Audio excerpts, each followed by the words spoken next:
Friends, myself Bharti Sahu. Today we will discuss about the chamber of the heart. So, the heart has 4 chambers. The 2 superior receiving chamber are the atria, it means entry hall or the chamber, and the 2 inferior pumping chambers are the ventricles. The pair atria receive blood from the blood vessel, returning blood to the heart called the veins, while the ventricles eject the blood from the heart into the blood vessels called the arteries. On the anterior surface of each atrium is wrinkle-like pouch structure called the auricle. So first is we will discuss the right atrium.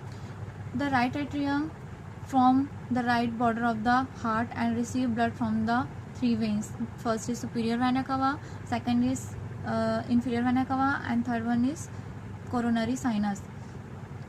The right atrium is about 2 to 3 mm, 0.02, 0.082, 0.12 inch in average thickness. The anterior and posterior wall of the right atrium are very different. The inside of the posterior wall is smooth. The inside of the anterior wall is rough due to the presence of muscular.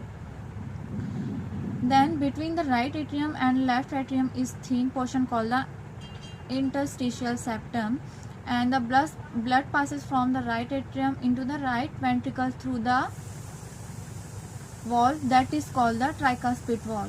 Because it is consists of 3 reflex or cuspes, it is also called the right atrioventricular wall. The wall of the heart are composed of dense connective tissue converted by endocardium. Then second is right ventricle.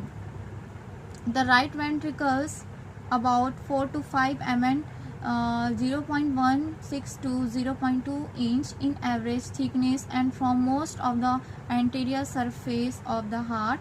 The inside of the right ventricle contain a series of raised formed by the raised bundle of the cardiac muscle fiber called the trabeculae cani.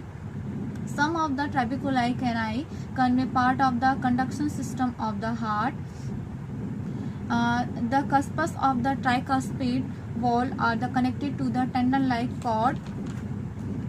The right ventricle is separated from the left ventricle by the partition called the anteroventricular septum.